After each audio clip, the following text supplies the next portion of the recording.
자, 한번 보자. 8명. 다 들어온 건가? 자, 일단은, 자, 보세요.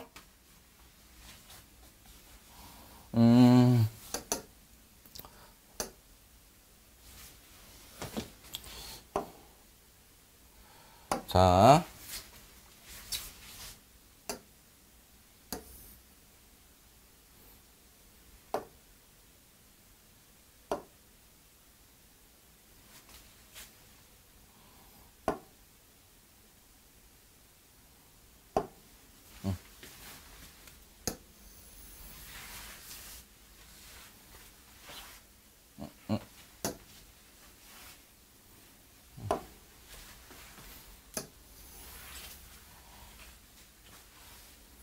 자.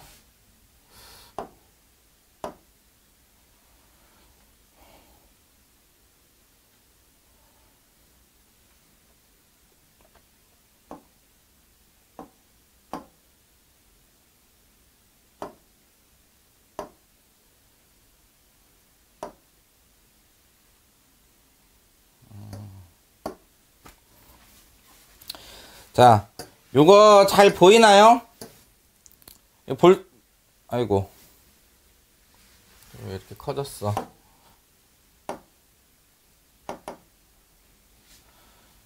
자, 이거 잘 보이나요?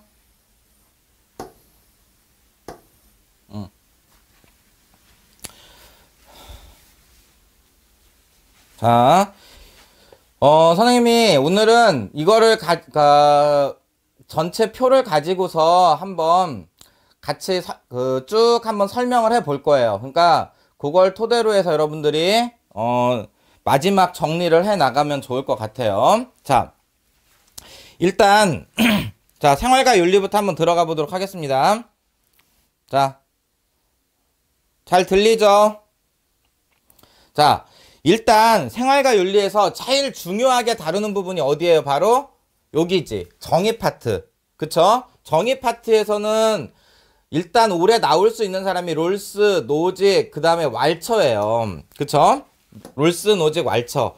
요 세 사람이 올해 나올 확률이 제일 높고, 거기다가 아리스토텔레스 정도 알아두시면 됩니다. 아리스토텔레스 정도. 알겠죠? 그러면 어떤 내용으로 되어 있느냐.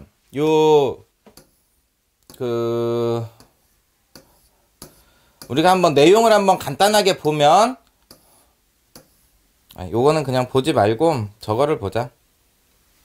자, 일단은 선생님이 준비를 해놨는데, 자, 여기서 선생님이 말로 설명을 해볼 테니까 여러분들이 마지막이라고 생각하고 한번 정리를 착착착착 해봐요. 자, 일단 플라톤 이렇게 나오면 뭐가 나왔어요? 플라톤 하면 영혼에 관련돼 있는 부분이 나왔어. 그쵸?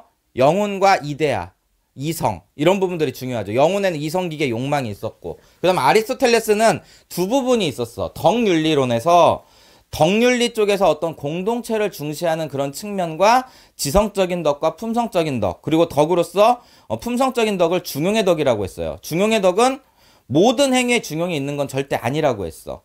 그쵸? 모든 행위에 중용이 있는 것은 아니고 어떤 상황에 가장 적합한 행동을 하는 것, 그게 바로 중용이다, 이렇게 얘기를 했어요. 벤담은 최대 다수의 최대 행복이고, 마르크스는 능력에 따라 일하고 필요에 따라 분배받는 사회, 요걸 이야기하는 것이고, 그쵸? 지금까지 문제는 이런 식으로 나왔습니다. 어떤 롤스, 노직, 아리스토텔레스, 벤담, 롤스 막 이런 식으로 왈처가 빠져있는 상태로 출제가 됐었어요. 왈처가 빠져있는 상태로. 그쵸? 왈처가 근데 이번에 새로 들어가면서 왈처에 대한 내용이 출제될 가능성이 높다. 그래서 올해는 아리스토텔레스랑 롤스, 노직, 왈처 이렇게 해서 요 부분에 관련돼 있는 거를 문제를 한번 쭉 풀어보시기 바랍니다. 2021학년도도 보면 우리가 7번이랑 그 다음에 6월 모평에 18번에 있어요. 알겠죠? 요 문제. 그리고 학평에도 10번하고 7번에 이렇게 있으니까 이 네 문제를 중심으로 해서 여러분들이 반드시 완벽하게 정리를 해둘 필요가 있어요.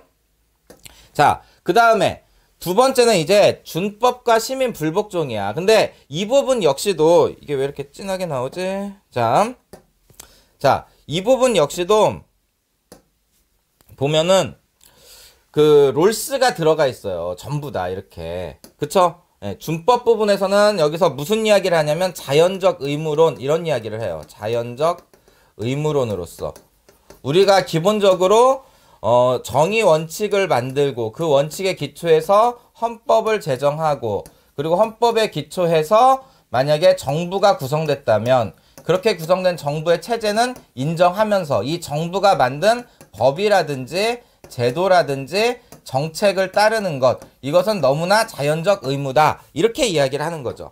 그쵸? 그런데 자연적 의무이지만 만약에 이 법이나 제도나 정책이 이 정의 원칙 중 1-1 평등한 자유 원칙이나 2-1 공정한 기회균등의 원칙을 현저하게 위반을 했다면 얘네들이 이것을 현저하게 위반을 했다면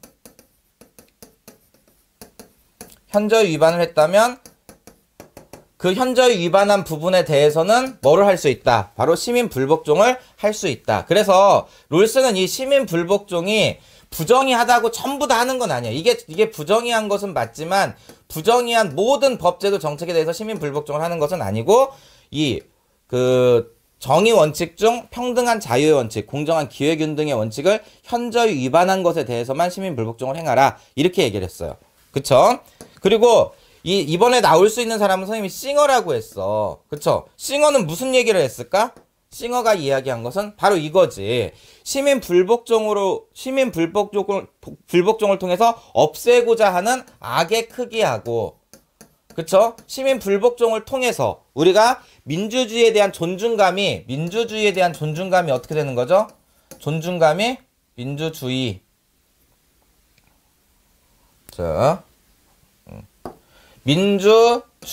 존중감이 감소하는데 이 민주주의의 존중감이 감소하는 거 이 둘 간의 크기를 어떻게 해가지고 저울질을 해서 시민 불복종을 결정해야 된다. 이 말은 결국은 무슨 성을 봐야 된다. 유용성을 따져줘야 된다라는 이야기예요. 유용성.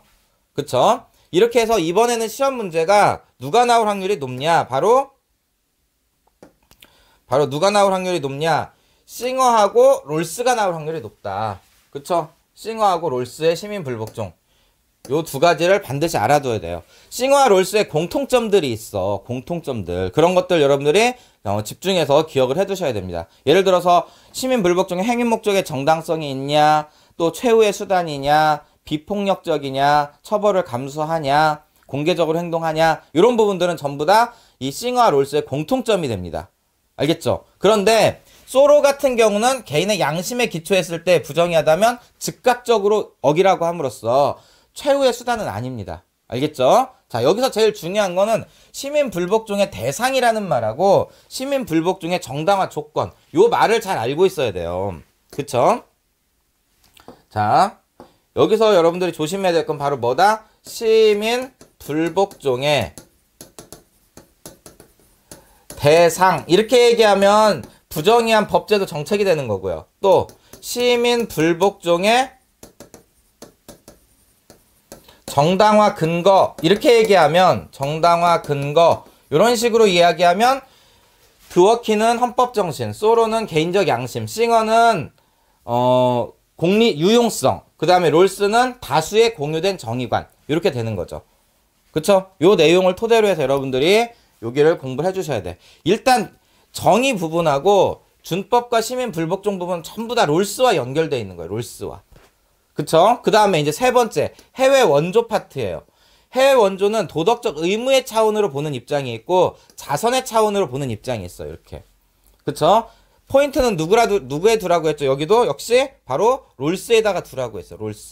롤스가 포인트고, 자, 롤스 같은 경우는 무슨 주의 관점에서 해외 원조를 이야기하냐면, 자, 롤스 같은 경우는 해외 원조를 이야기할 때 국제주의 관점에서 이야기를 해요. 국제주의 관점. 그쵸? 국제주의 관점에서 무슨 사회가 질서 정연한 사회가 무슨 사회? 정의 원칙이 없어서 고통받는 사회. 그쵸? 고통받는 사회를 지원을 통해 가지고 이 고통받는 사회가 스스로 정의원칙을 세워갖고 질서 정연한 사회로 복귀하는 것은 도덕적 의무다. 윤리적 의무이다. 이렇게 얘기해요. 그렇다고 해서 모든 고통받는 사회를 다 지원하는 것은 아니야. 고통받는 사회이면서 공격적인 국가에 대해서는 지원하지 않습니다. 그거 알고 있어야 되고요. 그 다음에 제일 중요한 건 이제 싱어야. 자, 싱어 같은 경우는 국제주의가 아니라 무슨 주의적 관점에서 세계 시민주의 관점에서 그쵸? 세계 시민주의 관점에서 인류의 형제애를 어떻게 하는 거예요? 형제애를 토대로 해서 인류의 행복, 복지 증진, 복리 증진 이런 걸 추구하는 거예요. 그쵸? 네. 요런 차이가 있어. 롤스 같은 경우는 정치 문화의 개선이 목적인 거고, 싱어 같은 경우는 인류의 복지 증진이 목적이에요. 이렇게. 그리고 여기 베이트라고 적혀 있는데, 베이츠예요. 베이츠. 자, 베이츠 같은 경우는 롤스의 차등의 원칙을 롤스의 차등의 원칙을 해외 원조에 적용하면, 이런 여러 가지 문제점을 해결할 수 있지 않겠느냐 이렇게 얘기하는 게 바로 베이츠고, 롤스 같은 경우는 자기가 만든 정의 원칙을 해외 원조에 적용해서는 안 된다. 그런 원칙은 스스로 세워야 된다라고 이야기를 했습니다. 자, 그리고 노직 같은 경우는 소유권을 강조하는 사람이잖아요. 소유권. 그러다 보니까 얘는 해외 원조도 자선의 차원에서 접근해야 된다. 이렇게 얘기를 해요. 자선의 차원에서. 자, 요런 논리로 여러분들이 문제를 풀어주면 됩니다. 자, 1번, 2번, 3번의 공통점이 뭘까요?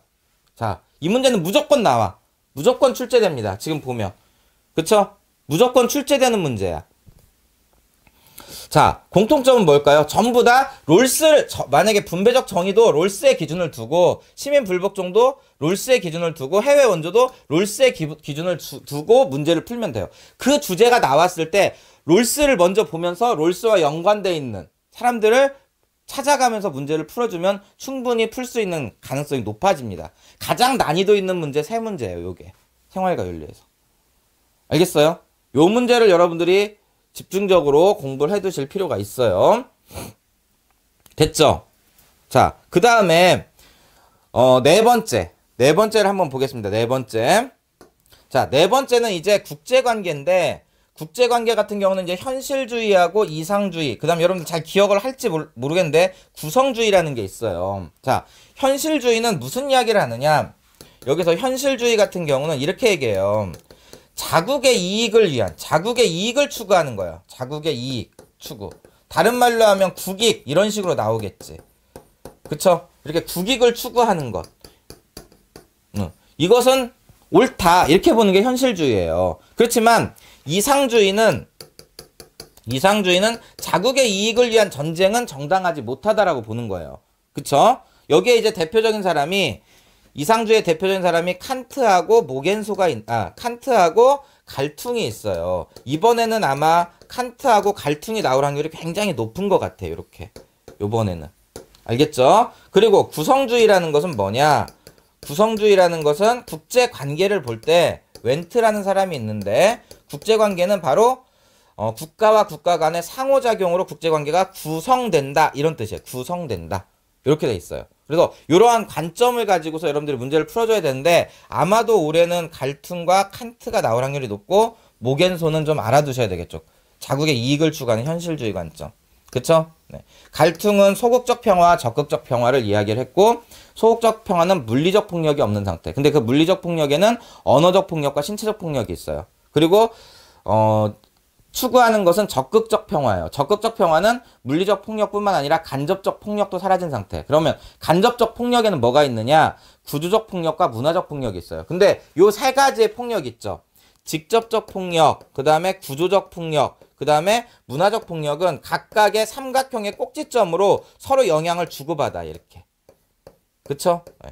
일반적으로 보면 문화적 폭력이 상징성을 띠면서 구조적 폭력의 폭력을 정당화하고, 구조적 폭력이 다시 직접적 폭력을 정당화하고, 직접적 폭력이 다시 문화적 폭력을 지원해준다. 이렇게 서로가 도는 거야. 이게 이제 갈퉁이 이야기하는 폭력에 대한 관점이고요.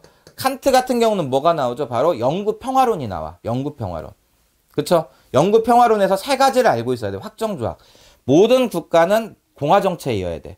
그쵸? 그리고 환대권이 보장돼야 돼. 환대권. 다른 나라에 갔을 때 그 나라에 피해를 주지 않는 한 환대받을 권리가 있어요. 그 다음에 상호 우호 관계에 국한된 국제법이나 세계 시민법이 필요하고, 그 다음에 국제연맹이 있어야 돼. 근데 국제연맹은 개별 주권을 가진 개별 국가 연맹체를 이야기하는 거지, 세계 정부나 단일 정부나 국제 정부나 세계 대통령을 의미하는 게 아니다라는 것도 여러분들이 잘 알아두셔야 됩니다.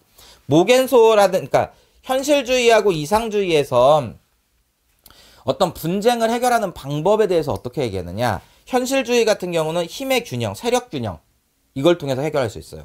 이상주의 같은 경우는 이성을 통해서, 다시 말해서 국제기구나 국제법을 이용해서 해결할 수 있다, 이렇게 얘기를 해요. 현실주의에서 국제법과 국제기구는 뭐냐면 강대국의 이익을 대변하는 수단일 뿐이다, 이렇게 얘기하면서 인정하지 않아요. 그렇지만 이상주의에서는 그것이 영구평화로 가는 지름길이다, 이렇게 얘기를 하겠죠. 그리고 구성주의는 상징적 상호작용론으로 보면 돼요. 국가와 국가와의 관계는 국가와 국가와의 어떤 상호작용으로 구성된다. 그래서 적대적 상호작용을 하면 국제관계는 악화되고, 우호적 상호작용을 하면 국제관계는 개선된다. 이게 바로 구성주의예요. 알겠죠? 요 부분 해서 무조건 나오는 문제, 네 문제가 되겠습니다. 알겠죠? 자, 그 다음에 이제 니부어부터 해서, 자, 니부어. 여기 이제 들어가 보겠습니다. 니부어. 자, 니부어 같은 경우는 문제를 보면 6월하고 9월에는 출제되지 않았어요. 6월하고 9월에는.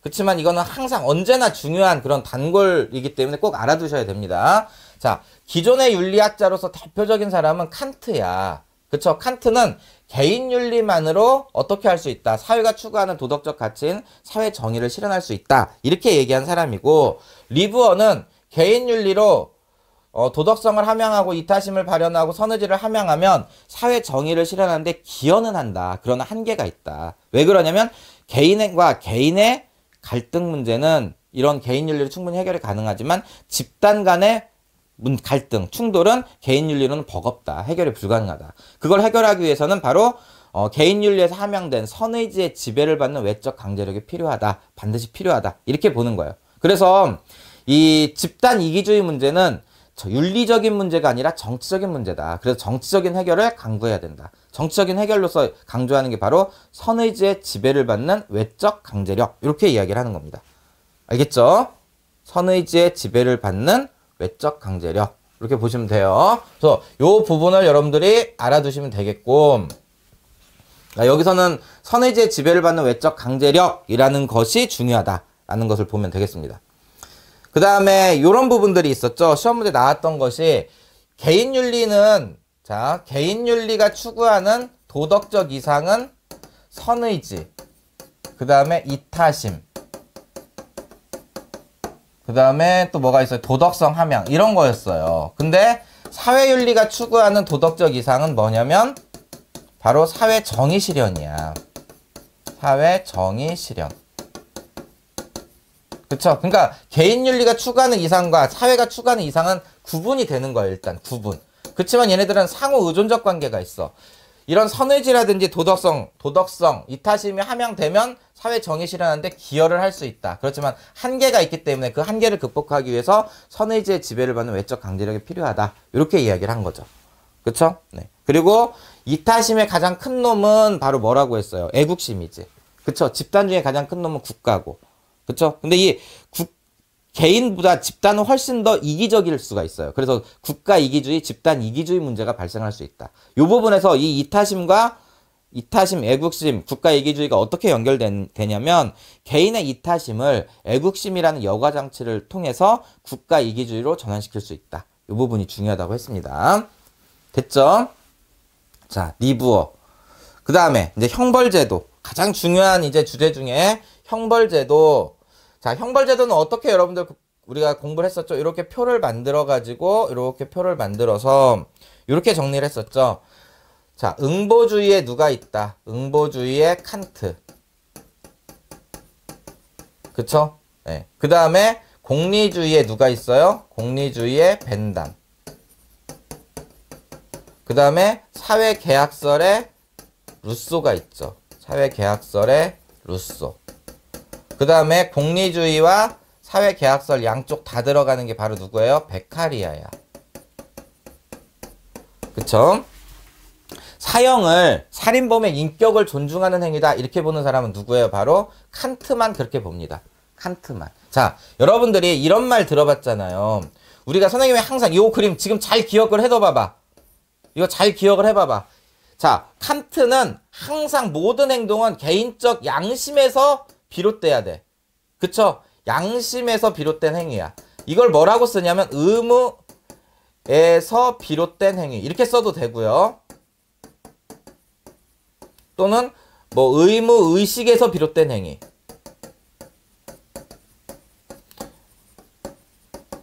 이것만이 옳은 행위라고 했어요. 무엇에 맞는 행위는 의무에 맞는 행위. 이거하고는 다른 거지. 의무에 맞는 행위가 옳은 게 아니라 내 내면적 양심에 기초한 의무에서 비롯된 행위만이 옳은 행위다.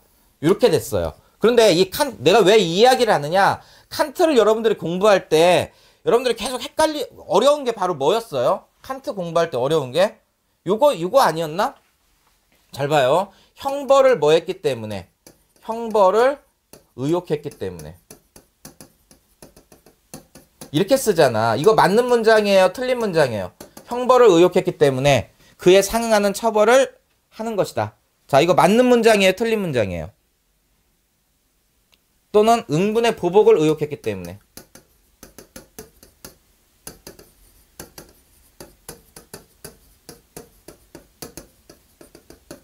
이거 맞는 그에 상응하는 처벌을 내리는 것이다. 이거 맞는 말이에요? 틀린 말이에요? 칸트에서. 자, 댓글. 이거를 맞는 문장으로 고쳐서 댓글로 올려봐요. 맞는 문장으로 고쳐서. 어디 갔어?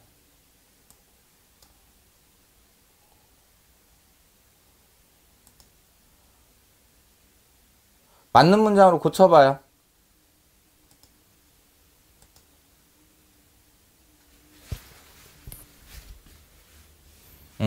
자, 오케이.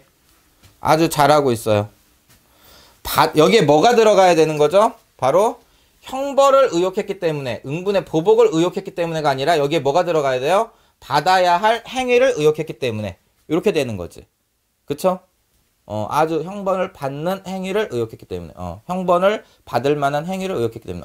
다 잘 썼어요. 자, 선생님이 이거는 다 설명을 했어. 여기까지는 우리가 다 설명해서 다 잘 알고 있어. 하나 더 설명할 거예요, 지금. 봐봐요. 의욕했기 때문에라는 것은 무슨 뜻이라고 했지? 아주 다 잘 썼어요, 지금. 전부 다 맞게 잘했어야 받아야 될 행위를 의욕했기 때문에 그에 상응한 처벌을 하는 거야. 자, 근데 의욕했기 때문이라는 말이 무슨 뜻일까? 의욕했기 때문에. 내가 내 마음에서 원했기 때문에 이렇게 되는 거야. 그쵸? 내 마음에서 원했기 때문에. 의욕했다는 건 내 마음에서 원했기 때문이야. 그러니까 만약에 사람을 죽였어도 내 마음에서 원해서 죽인 게 아니라면 그만큼 사람을 죽인 결과적인 행위를 보는 게 아니라 그 사람의 마음이 사람을 죽이려고 했냐 안 했냐가 더 중요하다는 얘기예요. 사람을 죽였어도 내 의도치 않게 죽였어. 이거는 똑같이 사람을 죽인 결과는 사람을 죽인 살인범이지만 내가 원해서 사람을 죽인 게 아니라 어쩌다가 실수로 했다면 그거는 그에 상응하는 처벌은 다르다라는 거예요. 의욕했기 때문에가 중요한 말이야. 여기서. 그러면 이건 뭐냐? 지금 선생님이 이 그림을 그렸잖아. 응? 여기 있지. 이 사람이 이 마음에서 나온 거 있지. 이 마음에서 양심에서 나온 행위. 그쵸? 그래서 의욕했기 때문이라는 말을 쓰는 거야. 칸트는. 내 마음에서 그것을 원했기 때문에. 사람을 죽이려고 했기 때문에. 이런 뜻이에요. 그래서 형벌의 기준은 뭐냐면 외부적 결과가 아니라 칸트는 형벌을 부과하는 기준은 외부에 나타난 결과가 아니라 내면적 사악성이에요. 다시. 형벌의 부과 기준은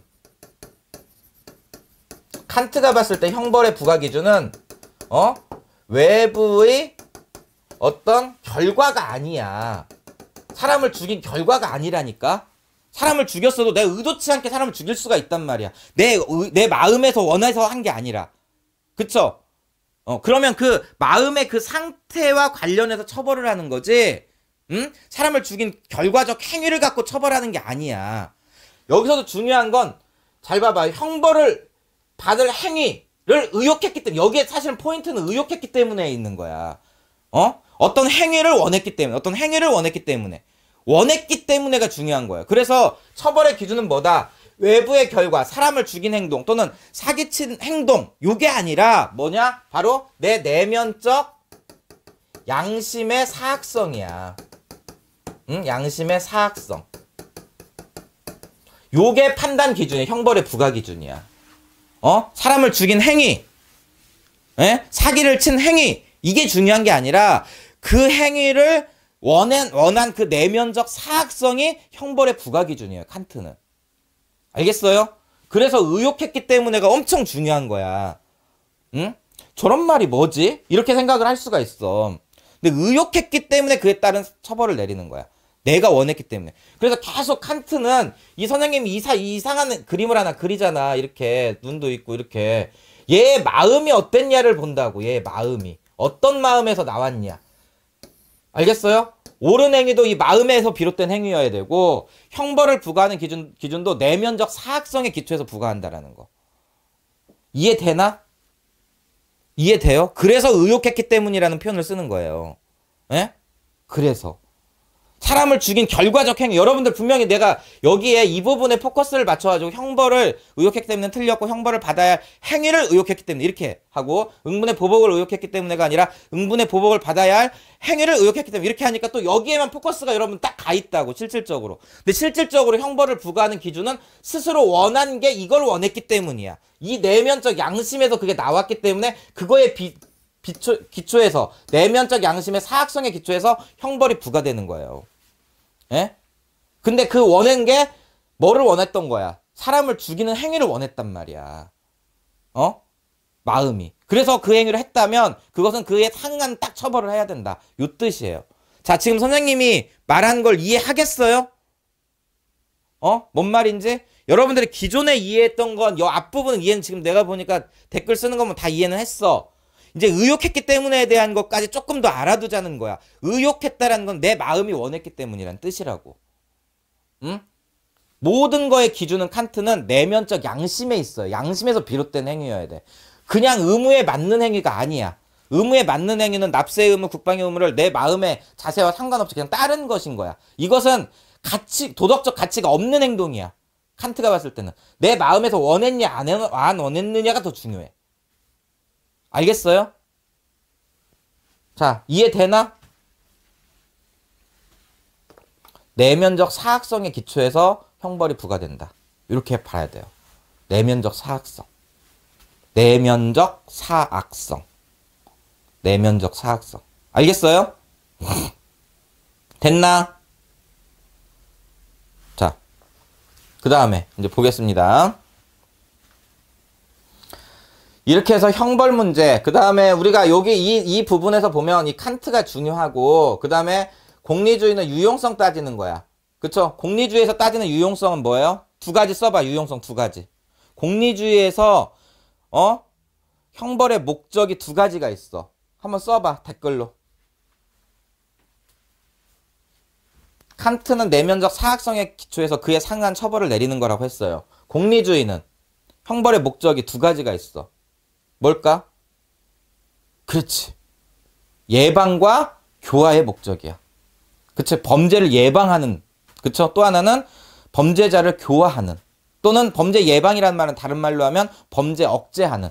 그쵸? 목적을 가지고 형벌을 부과하는 거야. 근데 칸트는 범죄를 예방하거나 범죄자를 교화하는 목적이 아니라 정의를 실현하기 위해서 그에 상한 처벌을 내리는 거예요. 그래서 나라가 망하더라도 통치자가 가장 먼저 해야 될 일은 바로 살인범을 사형에 처하는 것이라고 얘기했어. 칸트는 그렇게까지 얘기한 사람이야. 알겠어요? 자, 범죄자의 교화와 범죄 억제 효과다. 사회계약설인 루소는 일반의지라는 것을 이야기했어요. 일반의지로 국가를 만들고 그 국가가 만든 법을 이제 따르는 거지. 일반의지. 그리고 사형제도에 대해서 찬성을 하고. 자, 여기서 이런 문제가 있어요. 루소가 또 무슨 이야기를 했냐면 루소는 사형제도 찬성을 해. 그쵸? 지금 다시 잘 들어봐요. 루소가 사형제도를 찬성을 하는데 내가 생명 박탈권을 일반 의제에서 국가를 만들 때 양도를 했어. 그래서 국가는 생명 박탈권을 가지고 있어. 그래서 만약에 그 시민사회에서 누군가 살인을 저지른 살인범은 어떻게 처리를 해야 될까? 루소는 처리 방법이 두 가지가 있다라는 사실을 알고 있어야 돼요. 살인범을 처벌하는 방법이 두 가지가 있어. 하나가 아니야. 하나는 뭘까요? 루소가 살인범을 처벌하는 방법 하나는 뭘까? 시민사회에서 뭐 하거나 추방하거나 사형을 시켜야 된다. 이렇게 두 가지를 이야기했어. 내가 왜 이런 이야기를 하냐? 봐봐요. 이건 시험 문제의 문장이야. 응? 자, 한번 보세요. 칸트하고 루소를 한번 여러분들 대답을 해보세요. 선생님이 지금 말하는 문장에다가 자, 이 문장에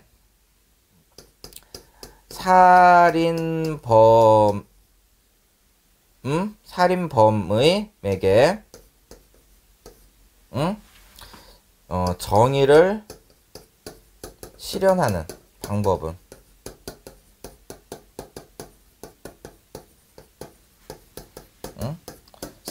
공적 정의를 실현하는 방법은 사형뿐이다.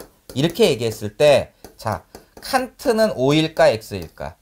그 다음에 루소는 O일까 X일까? 이렇게 얘기했을 때, 여기에 O예요, X예요. 여기 OX 한번 표시를 해봐봐. 살인범에게 정의를 실현하는 방법, 공적 정의를 실현하는 방법은 사형뿐이다. 이렇게 얘기했을 때 O일까 X일까? 답이. 여기 두 명 써야지. 칸트, 루소. 두 명. O가 하나만 나오면 안 되잖아.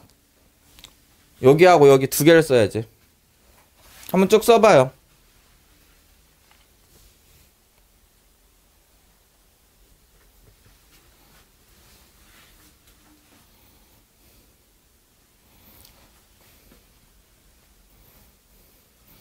여러분들 이 문제 만약에 수능에 이렇게 내잖아. 이거 내가 볼 때 100% 다 틀려.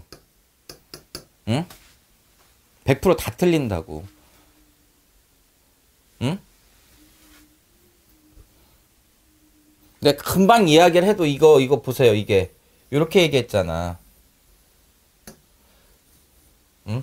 여기 칸트하고 루소 지금 물어봤잖아. 자, 살인범을 사형에 처하는 것밖에 방법이 없는 건 칸트야. 그쵸? 근데 루소는 뭐도 할 수 있어.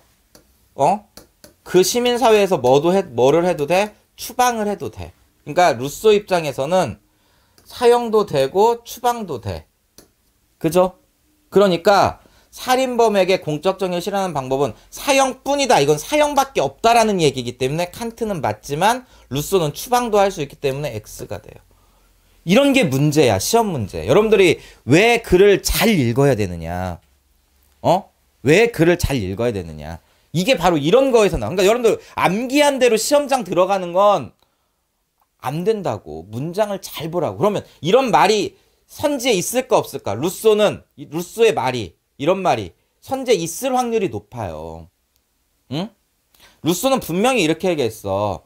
사회계약 사원에서 나의 생명 박탈권을 양도를 했어. 그래서 국가는 생명 박탈권을 가지고 있어. 그래서 살인범을 처벌하는 방법은 시민사회에서 추방하거나 사형에 처하는 것이다. 무엇으로써? 시민의 적으로서 사형에 처하는 것이다.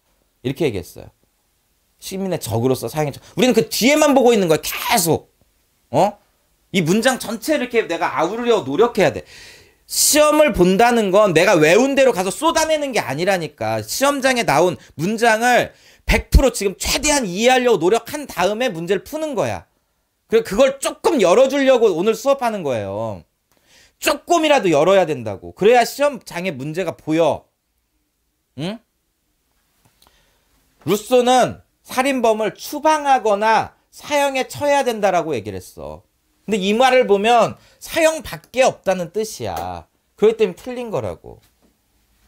알겠어요? 자, 살인범의 인격을 존중하는 사람은 누구밖에 없어요? 칸트밖에 인격을 존중하지 않아. 알겠어요? 얘는 공공의 적으로서 사용을 하는 거야. 얘는 원래 천부인권, 타고난 인격을 인정하지 않아. 베카리아는 기본적으로 사형을 반대하기 때문에 사형이 인격을 존중하는 행위가 될 수 없어. 그래서 살인범의 타고난 인격, 그쵸? 천부적 인격을 존중하는 것은 칸트밖에 없어요. 그것도. 됐어요? 이해되나? 이해돼요? 자, 지금 선생님이 이렇게 칸트가 어렵단 말이야. 그래서 내가 기본적으로 선생님 수업할 때 이해한 부분에서 조금씩 여러분 더 들어가려고 노력하고 이런 질문들을 선생님한테 쏟아내야 되는데 여러분들 그러지 않고 있잖아. 그러면은 그렇지 않았기 때문에 이제 요즘 문제를 풀 때 어려웠던 거야. 내가 알고 있는 기본 바탕에서 조금 더 깊게. 그럼 내용이 바뀌는 거라고 착각하면 안 돼. 그 내용에서 심화되는 거야. 내가 안 보았던 문장의 다른 부분이 시험 문제에서 응용되는 거라고요. 이해돼요? 안 되나? OX가 맞아요. OX. 그러니까 하영이 맞고 뭐 영호도 맞고 혜정이도 맞고 다 맞았어. 그렇게 하는 겁니다. 됐어요? 됐나? 자, 그 다음에 가장 중요한 부분. 조금 지울까? 자, 좀 다 지우고. 자, 그 다음에 환경윤리 한번 보겠습니다. 환경윤리. 자, 환경윤리는, 자, 이거잖아. 환경윤리는. 자, 요 문제도 여러분들이 꼭 알아둬야 되는데, 나오는 사람은 거의 정해져 있다라는 거야. 환경윤리 입장에서 보면, 나오는 사람 거의 정해져 있어요. 자, 보세요.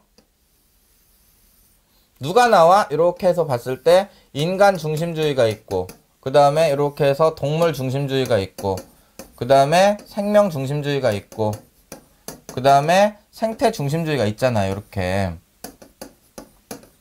그쵸? 당연히 도덕적 행위의 주체는 다 누구고? 인간만 도덕적 행위의 주체야.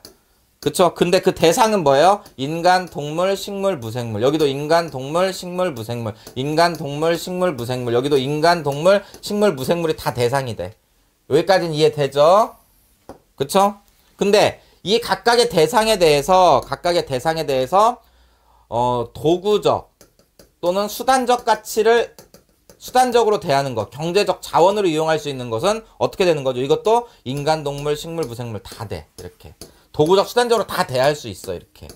인간, 동물, 식물, 무생물을. 그쵸? 근데 그 중에서 무엇을 인정해야 되는 거?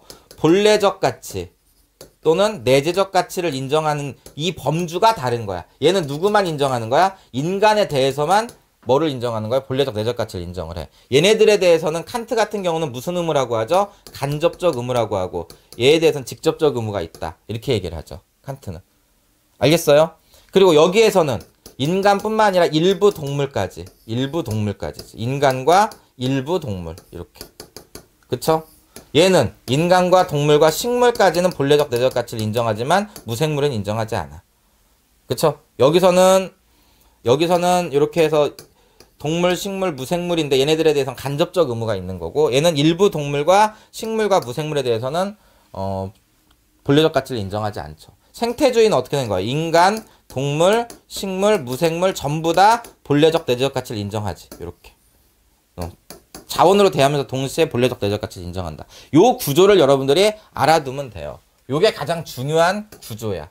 주체는 인간만 주체가 될 수 있고, 대상은 전부 다인데 전부 다 도구적, 수단적, 경제적 자원을 이용할 수 있으면서 동시에 본래적, 내적 가치를 인정하는 범주가 다르다라는 거. 됐어요? 여기까지 이해되죠? 그죠? 자, 그러면서 대표적인 사상가가 누구냐? 대표적인 사상가가 보면 인간 중심주의에서는 누가요? 인간 중심주의에서는 바로 칸트가 나온다고 보면 돼. 칸트뿐만 아니라 뭐 이제 베이컨이라든지 데카르트 정도도 알고 있어야 되고, 그 패스무어도 좀 기억을 해둬야 되겠죠. 그 다음에 동물 중심주의에서는 레건하고 싱어야. 싱어가 조금 더 범주가 높아요. 얘는 쾌고 감승력만 있으면 되고, 얘는 쾌고 감승력과 함께 희망, 기억, 목적을 가져야 돼. 그거는 정체성을 가져야 된다는 얘기예요. 이쪽은 이제 슈바이처하고 테일러야. 이 테일러가 중요한 거지. 테일러가. 이쪽에서는 레오폴드가 나와요. 레오폴드. 그리고 네스라는 사람이 있지. 네스. 이렇게. 그쵸? 네. 자, 시험 문제는 누가 나오느냐? 거의 이렇게 나올 확률이 높아요. 칸트가 나올 확률이 엄청 높고, 그 다음에 레건과 싱어는 무조건 나옵니다. 그리고 테일러. 그 다음에 레오폴드. 여기서 나올 거야, 여기서. 알겠죠? 이 부분은 여러분들이 잘 기억을 해둬야 되고, 얘네들은 전부 다 개체주의지만 얘네들은 전일적 공생주의다. 요것도 알아두셔야 됩니다. 테일러와 레오폴드는 어떤 공통점이 있느냐? 인간을 생명 공동체의 구성원으로 보는 건 공통점이지만 유일한 차이점은 두 가지가 있는데, 하나는 뭐냐? 얘는 무생물은 본래적 가치를 인정하지 않아. 근데 얘는 인정을 해요. 얘는 개체주의지만 얘는 전일적 공생주의야. 그거 이외에 나머지는 대부분 같습니다. 그리고 테일러에서 꼭 알아둬야 될 게 바로 그거죠. 인간의 자연에 대한 네 가지 의무. 그쵸? 악행금지, 불간섭, 성실, 보상적 정의의 의무가 있다. 요거가 핵심 포인트가 되겠습니다. 됐죠? 자, 이제 나머지들은 이제 쉬운 거예요. 나머지들은. 이렇게 해서 지금 이야기한 거 있죠? 이렇게. 앞에서부터 시작을 해가지고, 앞에서부터 시작을 해서 다시 한번 보면 정의, 그 다음에 준법과 시민불복종 해외 원조, 그 다음에 국제관계, 그 다음에 니부어, 그 다음에 형벌제도, 금방 이야기한, 그 다음에 환경. 이렇게 해서 이 7개 부분, 여기를 여러분들이 얼마나 복습을 해놓느냐에 따라서 여러분들의 결과가 달라질 거예요. 가장 중요한 7문제는 여기야. 거의 출제가 어떻게 되고 있어요? 문제도 한번 볼까요? 거의 출제가 어떻게 되고 있어요? 여기는. 보세요. 다, 2문제씩 다 어떻게 되고 있습니까? 출제가 되고 있죠. 이렇게. 그쵸? 리부어는 예전에 이의제기가 있어서 좀 빠진 것 같아. 요번에. 그쵸? 근데 그래도 또 출제될 수 있습니다. 그다음에 형벌제도 2문제. 그 다음에 지금 이야기한 바로 여기 뭐야? 환경. 다 2문제씩 출제되죠. 이 7문제에서 여러분들의 등수가 판가름 난다라고 보시면 돼요. 요 7문제에서. 그래서 남은 기간 동안 여기에 있는 이 7번까지의 내용에 굉장히 여러분들 시간의 70%를 할애를 하세요. 여기다가. 알겠죠? 나머지는 30%, 한 번 정도 여러분들이 복습하는 형태로 가시면 됩니다. 이렇게. 알겠죠? 자, 빠르게 나머지들 빠르게 한번 확인하고 마무리하겠습니다. 자, 보겠습니다. 자, 8번. 자, 일단은 동양윤리적 접근, 그 다음에 서양윤리적 접근해서 우리가 뭐를 공부했었냐면 유교하고 그 다음에 불교하고 도교, 그 다음에 묵자, 한비자 이런 사람들을 공부를 했었어요. 자, 유교에서 수양 방법 뭐가 있었죠? 경에 거주하는 것, 신독, 혼자 있어도 마음을 가지런히 하는 것. 불교에서 가장 중요시하는 것은 바로 뭐죠? 삼독을 제거해야 되고, 그쵸? 삼학은 실천해야 되죠. 그쵸? 네, 요런 것. 그 다음에 무지, 분노, 탐욕 요런 것은 어떻게 해야 돼요? 이게 바로 삼독이고 제거해야 될 거지. 삼학은 뭐가 되는 거예요? 개, 정, 해 이렇게 되는 거죠. 참선하는 거, 계율과 참선하는 거와 지혜 이게 필요하다. 그쵸? 그리고 부처, 중생, 보살, 윤회, 연기 이런 단어들을 알고 있으면 되겠습니다. 도교에서 중시하는 건 뭐가 있었죠? 좌망과 심재, 마음을 비우는 거죠. 얘가 말하는 도는 어떤 관점이에요? 얘가 말하는 도는 자연의 순리를 뜻하는 거고, 얘가 말하는 도는, 유교가 말하는 도는 윤리도덕 규범을 뜻하는 거예요. 묵자는 겸해를 강조했고 한비자는 법치를 이야기했습니다. 서양윤리, 자, 의무론의 칸트 알아둬야 되죠. 그쵸? 자연법, 칸트는 내면적 양심에 기초한 거고, 자연법은 인간의 경향성, 인간의 본성에 기초한 거예요. 벤담밀 공리주의고요. 양적, 질적. 그 개별 행위의 유용성을 적용하는 걸 행위공리주의, 행위가 따른 규칙에 적용하는 걸 규칙공리주의라고 하죠. 덕윤리론하고 배려윤리의 공통점은 상황적 맥락을 중시한다라는 거.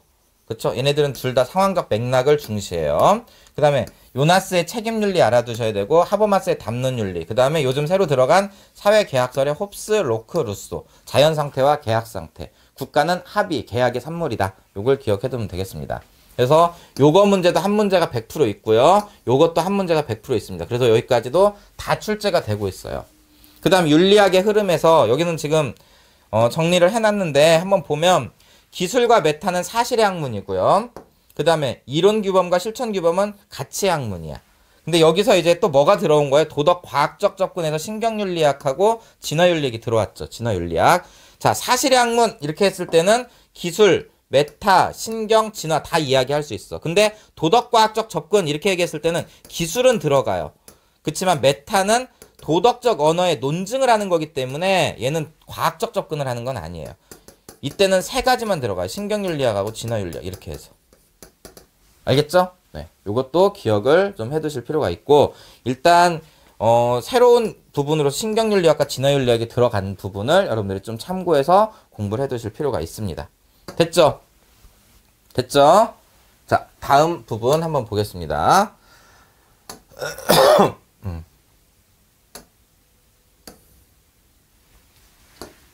자,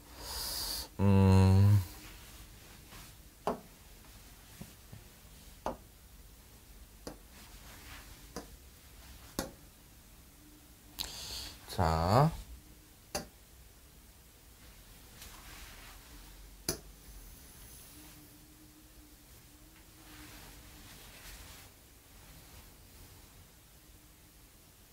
조금 더 키울까?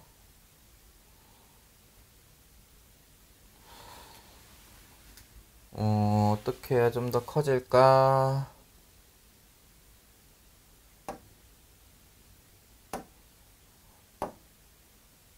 안 커지네. 자.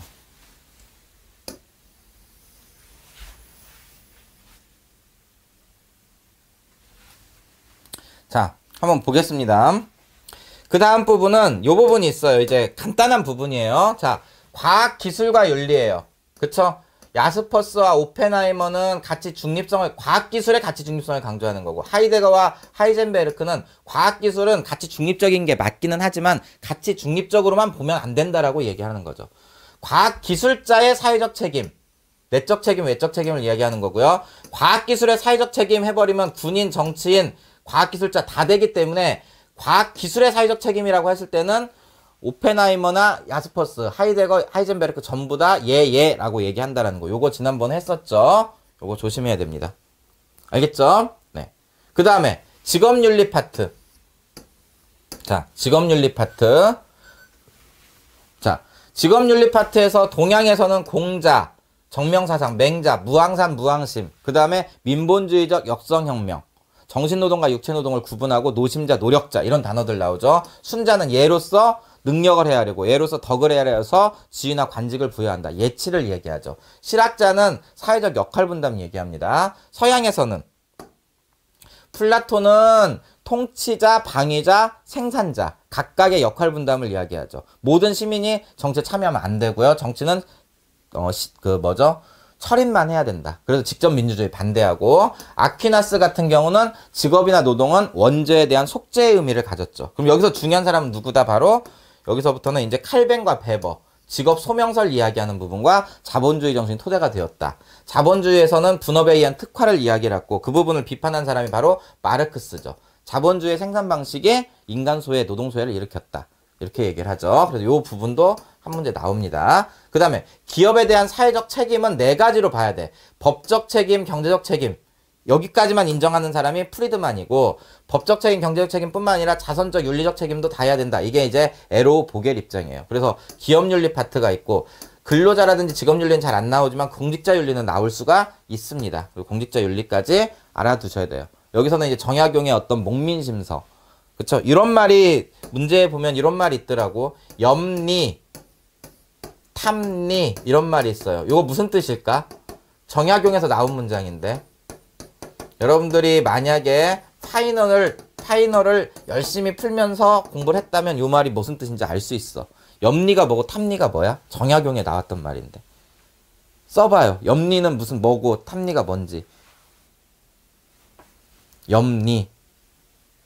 청백리는 알겠지? 청백리? 청백리도 모르나? 응? 한번 써봐요. 염리, 탐리. 무슨 뜻이야?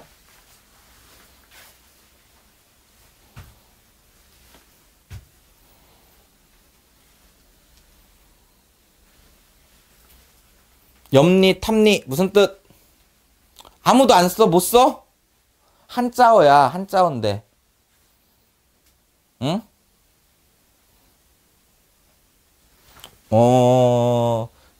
수찬이는 맞췄어. 리가 관리는 관리야. 리는 관리야. 관리 이렇게 썼어. 우혁군. 리는 관리야. 맞아.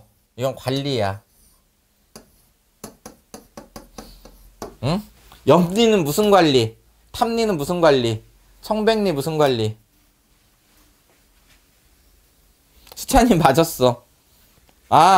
우혁군도 맞았구나. 청렴한 관리. 그렇지. 이 염자는 우리가 청렴할 때 염자예요. 그러니까 청렴 결백한 관리를 뜻하는 말이야. 탐리는 여러분 잘 알잖아. 변사또 탐관오리. 탐리야, 탐리. 알겠어요? 공직자에서 동양에서 중요시하는 것은 공직자의 동양에서 중요시하는 건 청렴이야, 청렴. 그쵸? 서양에서는 노블리스 오블리지가 중요하죠. 노블리스 오블리지. 그쵸? 네. 이 부분으로 출제가 될 수 있습니다. 예술에서 도덕주의와 신미주의가 있어. 공자, 플라톤, 톨스토이 도덕주의고요. 와일드, 스핑건 신미주의고요. 묵자는 예술은 백성한테 백해무익하다 이렇게 얘기하는 사람이에요. 조화를 강조한 사람이 칸트하고 정약용이 있고, 여기서 칸트가 뭐라고 얘기하냐면 예술과 도덕은 형식이 유사하다 이렇게 얘기했어요. 형식 유사. 요거 칸트가 하는 얘기예요. 물론 칸트는 형식을 강조하는 것은 신미주의야. 근데 신미주의로 보면 안 되고, 얘는 오히려 조화, 도덕주의와 신미주의의 조화를 강조하는 거야. 이걸 조화를 강조하면 오히려 도덕주의로 보고 문제 풀어야 됩니다.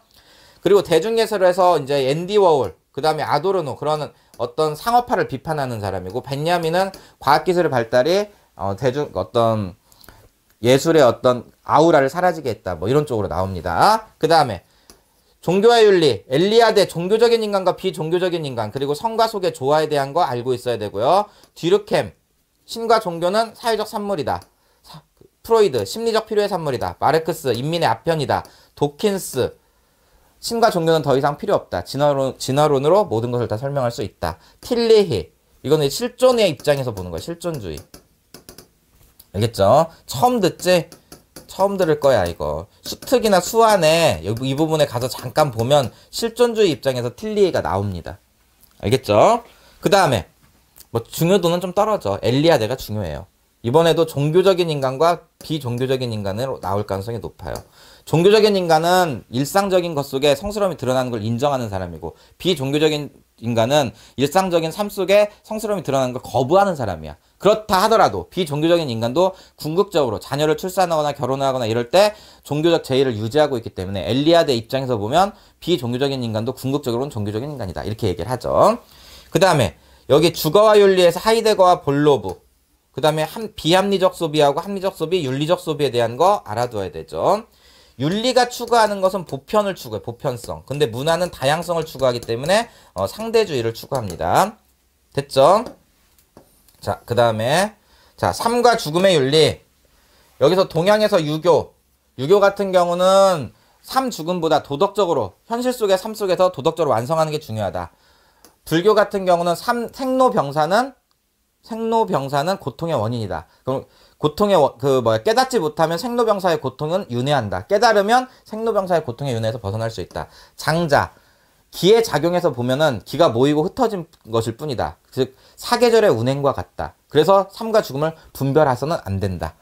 플라톤, 살아있을 때는 영혼이 육체에 가두어진 것이고, 죽었을 때는 영혼이 육체에서 해방돼서 완전한 세계인 이데아로 가는 것이다. 그쵸? 이성은 없어지지 않아요. 영혼인 이성은. 에피쿠로스는 감각주의이기 때문에 태어날 때 영혼도 생기고 죽을 때 영혼도 같이 사라지기 때문에 우리한테 죽음은 아무것도 아니다. 그 다음에 하이데거라든지 야스퍼스는 죽음을 통해서가 아니라 죽음에 대한 자각을 통해서 실존을 깨달아야 된다. 뭐 이런 개념으로 시험 문제가 나오고 있습니다. 그 다음에 유교의 관계 중심의 윤리, 부부관계, 부모-자식관계, 형제-자매관계, 친구관계, 어른과 아이관계, 이런 것을 이용을 한 천륜과 일륜, 이런 거 기억을 해둬야 돼요. 천륜, 일륜. 알겠죠? 성과 사랑의 윤리, 여기서는 보수주의, 사랑을 전제한 결혼한 사이에서만 이렇게 되는 거죠. 중도주의, 결혼을 하지 않았더라도 사랑하는 사이면 괜찮다 이렇게 되는 거고, 그 다음에 자유주의, 이건 동의만 있으면 된다 이런 쪽이죠. 자, 토론의 핵심 쟁점 여러분들 반드시 잘 알아두셔야 되겠죠. 됐죠? 자, 그 다음 보겠습니다. 마지막이지, 이제. 마지막. 잘 보이죠? 자. 남북한의 통일 문제, 요것도 요즘 시험 문제 자주 눈에 띄어요. 이것도. 요 문제도 보면, 여기 보면 계속 출제가 됐어요. 계속. 네.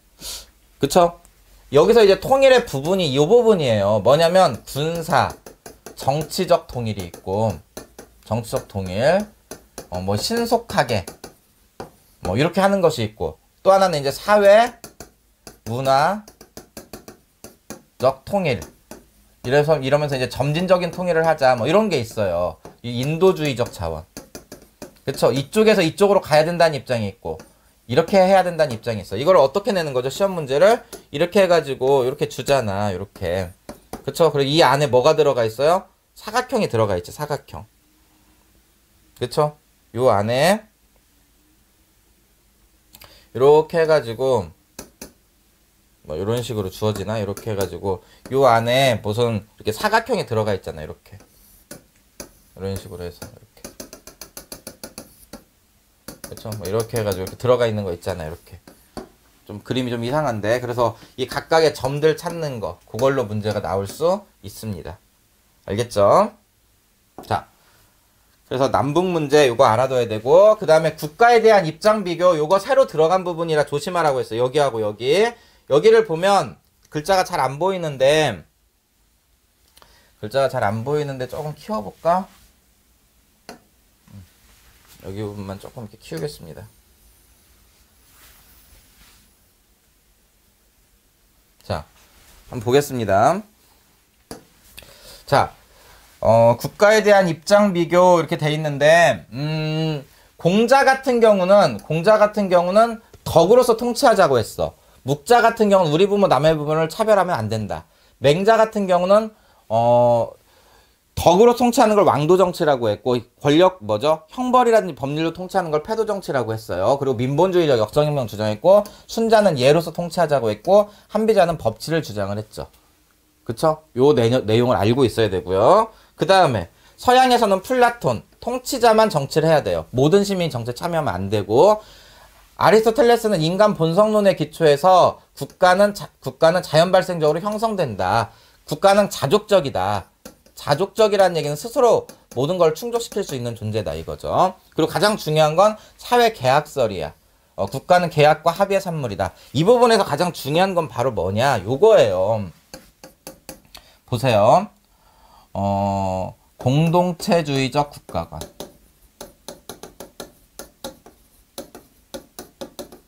이거하고 자유주의적 국가관이 있어. 자, 국가라든지 이런 걸 볼 때 공동체주의로 보는 건 누구냐? 아리스토텔레스라든지 이런 유교라든지, 그쵸? 이런 애들은 공동체주의예요. 예? 특히 여기 대표적인 사람이 아리스토텔레스가 되겠지. 자유주의는 뭐냐면 사회계약론자들이야. 그쵸? 사회계약론자. 얘네들이 볼 때 공동체주의는 어떻게 해야 되냐면 국가가 개인의 삶에 영향을 줘야 돼. 그래서 국가가 개인의 삶에 영향을 주는 거니까 가치 지향적이고 가치 개입적이에요. 얘네들은. 그치만 자유주의적 국가관은 국민의 자유와 권리를 보장하는 거에 한정해야 돼. 그래서 얘네들은 개인의 삶에 영향을 주면 안 돼. 가치 중립적이고 자유방임적이야. 이 부분을 여러분들이 알고 있어야 됩니다. 그래서 얘네들을 이야기할 때 국가가 개인의 삶에 영향을 주면 안 되는 거고, 아리스토텔레스를 이야기할 때는 국가가 개인의 삶에 영향을 주어야 되는 거야. 어떤 게 모범이고 어떤 게 좋은 삶인지 국가가 계속 제시해줘야 돼. 그게 공동체주의적 국가관이고, 사회계약론, 즉 자유주의적 국가관에서는 국가는 개인의 삶에 영향을 주면 안 돼. 알겠죠? 정보윤리 파트는 여러분들이 뭐 잘 할 수 있을 거라고 생각이 들고, 생명 파트도 괜찮습니다. 그쵸? 이것도 여러분들 글을 읽고 풀 수 있어. 자, 용광로 모델, 그 다음에 국수대전 모델, 이 둘은 주류 문화, 비주류 문화를 구분하고, 얘는 편입하려고 하는 거고, 얘는 조화와 공존을 추구하죠. 그치만 샐러드볼은 주류와 비주류를 구분하지 않고, 그쵸? 대등한 입장에서 조화와 공존을 추구하는 거죠.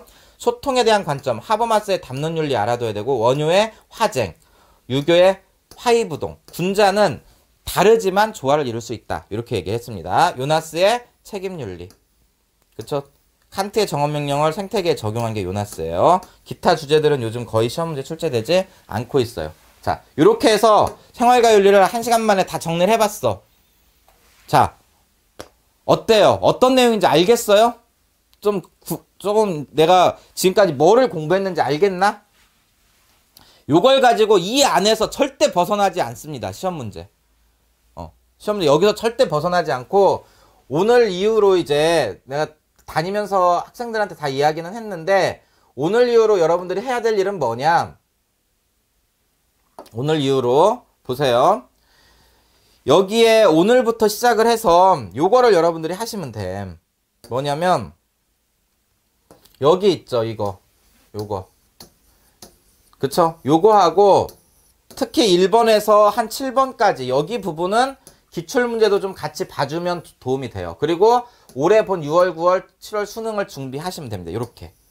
요걸 가지고 여러분들이 마지막 정리를 하면서 한 며칠 남은 날, 지금 오늘이 토요일이니까 일, 월, 화, 수 4일이면 충분해. 한 3, 4번도 볼 수 있어요. 1시간 만에 지금 다 보잖아. 우리 뭐 했는지. 1시간 만에. 응? 이렇게 해서. 그쵸? 요 주제별로 이렇게 여러분들이 정리를 한다면 충분히 좋은 결과를 만들어낼 수 있어. 너 절대 포기하지 말고 마지막까지 힘을 투자를 해요. 그리고 내가 제시문에서 답을 찾겠다라고 생활과 윤리는 더더욱 그렇습니다. 사회문화하고 또 달라. 주어진 제시문에서 조금 더 깊이 있게 사고해서 답을 찾겠다. 그쵸? 그리고 소거해가면서 답을 찾겠다. 요걸 절대 잊지 마세요. 알겠죠? 자, 일단 14분인데 20분까지 쉬었다가 사회문화 정리하겠습니다. 20분까지 휴식.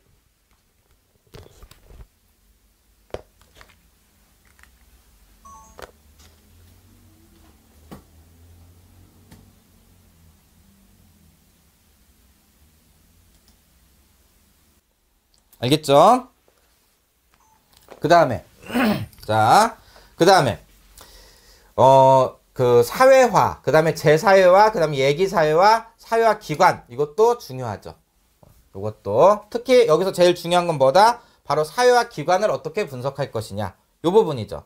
그쵸? 사회화 기관을 어떻게 보느냐, 이렇게 봐야 되죠. 이렇게 해서 이 표를 한번 잠깐 봐봐요. 이렇게 해서 여러분들이 자, 1차적 사회화 기관, 이건 기초적인 사회화가 나타나는 거고요. 2차적 사회화 기관, 이건 전문적인 사회화. 공식적 사회화 기관, 주 목적이 사회화인 거. 비공식적 사회화 기관, 주 목적이 따로 있는데 사회화도 일어나는 거죠. 여기에 3개가 있고 여긴 1 플러스 5고 여긴 1개고 이건 8개라고 했습니다. 그쵸? 1차이면서 공식은 없고 2차이면서 공식인 게 학교, 요거 하나가 있는 거죠. 1차이면서 비공식인 거 가족, 친족, 또래 집단. 2차이면서 비공식인 건 회사, 군대, 정당, 대중매체, 시민단체. 이 표는 여러분들이 무조건 그릴 수 있어야 되고 시험 문제에서 활용할 수 있어야 됩니다. 요거 알겠죠? 요거 알고 있어야 돼요. 사회화 기관. 그 다음에 자, 사회 집단 한번 보겠습니다. 소속감에 따라서 내 집단, 내 집단. 결합 의지에 따라서 공동사회, 이익사회. 접촉 방식에 따라서 1차 집단, 2차 집단. 결합 의지가 더 큰 개념이에요. 그래서 1차, 2차가 공동이익에 포함된다라는 거. 또 중거집단과 소속집단. 내가 되고자 하는 집단, 중거집단. 꼭 내가 소속될 필요는 없습니다. 중거집단은. 소속집단 내가 소속되어 있는 집단이에요. 그 다음에 가장 여러분들이 어려워하는 게 바로 이 사회조직. 공식, 비공식, 자발적 결사체, 그리고 관료제, 탈관료제. 관료제, 탈관료제는 공식조직의 유형이죠. 자, 이 문제는 어떻게 여러분들이 봐야 되죠? 바로 이렇게 해서 이게 뭐예요? 공동사회. 그 다음에 이쪽은 뭐가 되죠? 이렇게 해서 이익사회. 이렇게 되죠. 그러면서 이 안에 들어가는 게 이게 뭐예요? 바로 공식조직. 그쵸? 그리고 요건 뭐예요? 자발적 결사체. 그 안에 뭐가 있는 거죠? 이렇게 해서 비공식 조직. 이렇게 돼 있는 거죠. 요 논리를 알고 있어야 되죠. 그쵸? 그래서 여기에 자, A에 해당하는 거, B에 해당하는 거, C에 해당하는 거, D에 해당하는 거, E에 해당하는 것을 여러분들이 A, B, C, D, E를 전부 다 이야기를 할 수 있어야 됩니다. 알겠죠? A는 뭐가 들어가요? 이거는 공동사회일 뿐이고 가족, 친족, 또래 집단 이런 게 되는 거죠. B는요. B는 자발적 결사체가 아닌 공식 조직이에요. 이것은 회사라든지 학교가 거기에 해당이 되겠죠. 군대 이런 것들이요.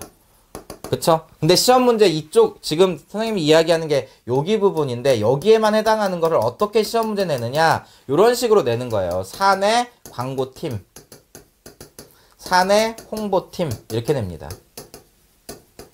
그쵸? 회사 안에 공식 조직의 일부를 시험 문제 낼 수가 있다라는 점을 알아둬야 돼요. 알겠죠? 그 다음에 여기 C에 해당하는 거 한번 볼까요? C. 여기에 해당하는 거는 뭐예요? C. C에 해당하는 것은 누가 있을까? 여기는 자발적 결사체이면서 공식 조직인 거예요. 여기는 바로 사내 노동조합이 있어요. 노동조합. 그 다음에 시민단체가 있습니다. 시민단체. 알겠죠? 네. 이거는 B에 해당한다고 했어요. B. 공식 조직의 일부니까. 자, 그 다음에 D는 뭘까요? 그냥 자발적 결사체인 거예요. D는. 그쵸? 여기잖아요. 그럼 D는 그냥 자발적 결사체. 뭐예요? 그냥 동우회, 뭐 친목회, 그 다음에 뭐 종친회, 뭐 조기축구회 이런 게 있을 수 있습니다. 조기축구회 이렇게 있을 수가 있어요. 그럼 제일 중요한 건 E인데 E를 한번 볼까요? E는 뭐예요? 자발적 결사체이면서 비공식 조직이에요. 이것은 뭐예요? 동우회, 친목회, 조기축구회, 뭐 종친회 앞에 뭐가 붙는 거예요? 사내 동우회, 사내 친목회, 그 다음에 사내 종친회, 사내 뭐 교내 조기축구회 이렇게 될 수가 있습니다. 알겠죠? 자, 여기서 선생님이 한번 여러분들 조금 생각해 볼까요? 자, 이거 보세요. 공식 조직의 대표적인 게 뭐죠? 회사야, 회사. 그쵸? 네. 근데 잘 보세요. 사내 광고팀. 자, 이거 뭔지 여러분들 써보세요. 사내 노동조합. 요것도 뭔지 여러분들 써보세요. 사내 조기축구회. 자, 요것도 뭔지 써보세요. 일단 어디에 들어가는지 이 표에서 A, B, C, D 중에 어디에 들어가는지 요거 지금 써보세요. 사내 광고팀은 A, B, C, D 중에 어디에 들어가고 사내 노동조합은 A, B, C, D 중에 어디에 들어가고 사내 조기축구회는 A, B, C, D 중에 어디에 들어가는지 한번 써보세요.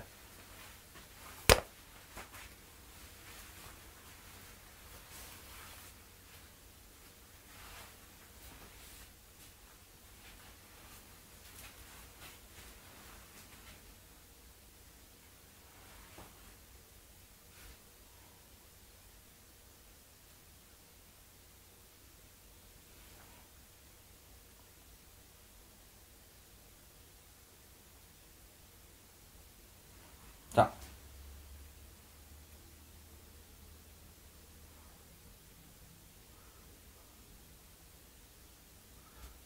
혜정이 하나만 쓰면 안 되지. 다 써야지.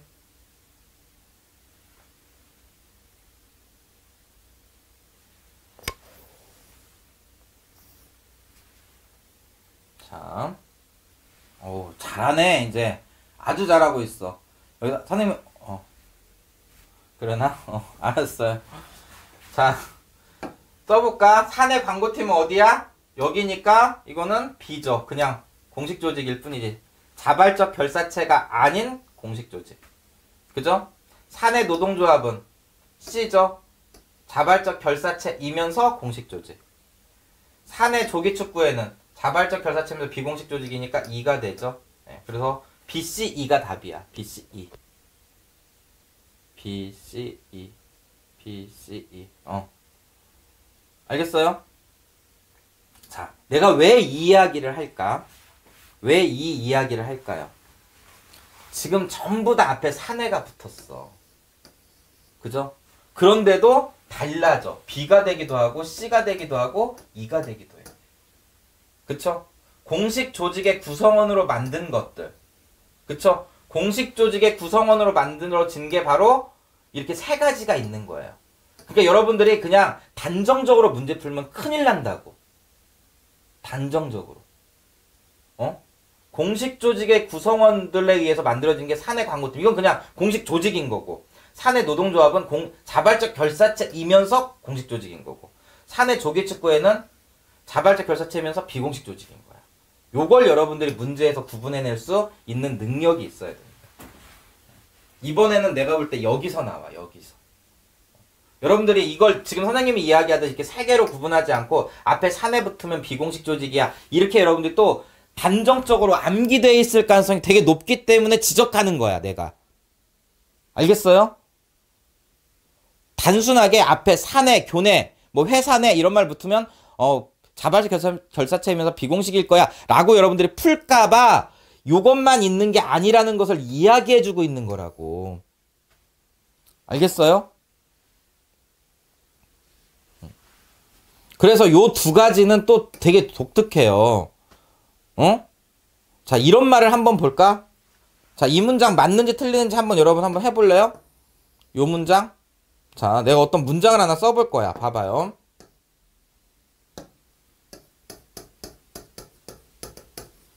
공식 조직의 구성원들이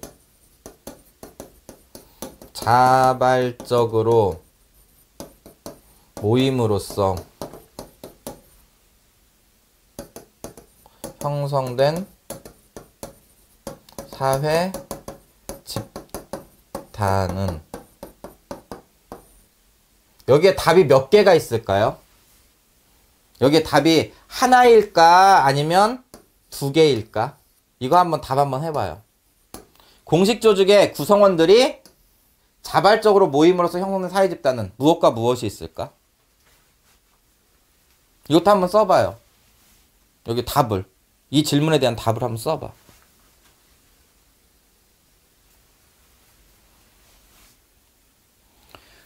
공식 조직의 구성원들이 자발적으로 모였으니까 자발적 결사체야. 그리고 일반적으로 그렇게 형성된 사회 집단이야.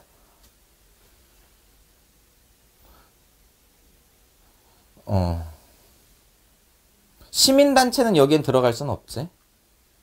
이거를 봐봐요. 이게 이 말을 딱 들었을 땐 여러분들 이렇게 생각할 수가 있어. 자발적 결사체이면서 뭐이구나. 비공식 조직이구나. 요 생각이 여러분들이 이제 공부를 어느 정도 했으면 들 수 있는 생각이야. 그쵸? 그러면 여기에 들어가는 건 A, B, C, D 중에 뭐예요? 이다. 이렇게만 이야기할 수 있을까? 이만 있을까? 이 질문이 진짜로? 이 질문이 진짜 이만 있을까? 답이?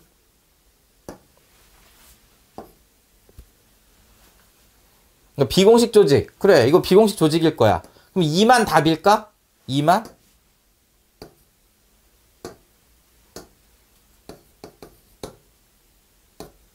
응? 여기처럼 이만 답일까? 여기만 있는 걸까? 자발적 결사체면서 비공식이니까? 아직 아무도 답이 안 나오고 있어.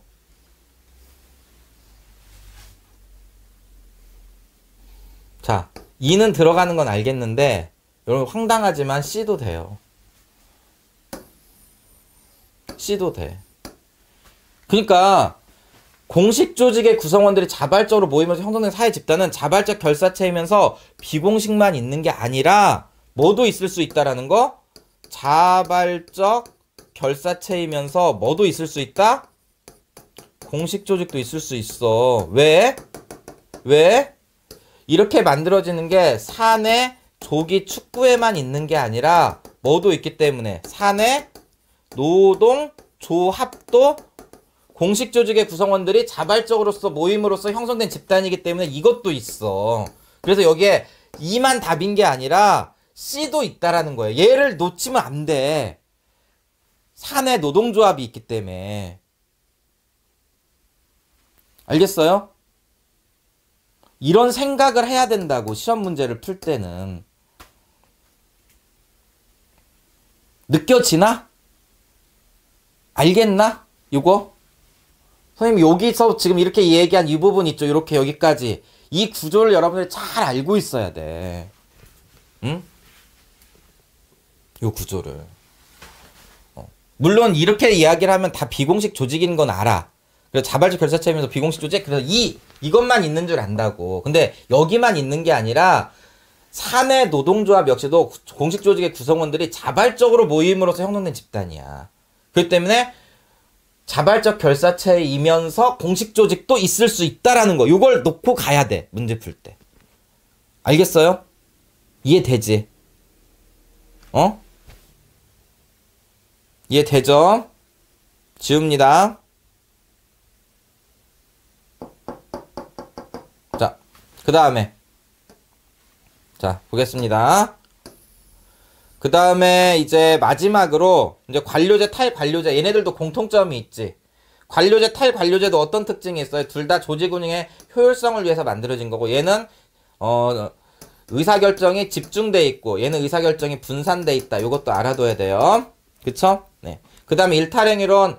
자, 일탈행위론을 볼 때 뒤르켐의 아노미, 머튼의 아노미, 이건 전부 다 기능론적 입장이고, 마르크스의 갈등이론은 갈등론적 입장이고, 차별적 교제이론과 낙인이론은 상상론적 입장이에요.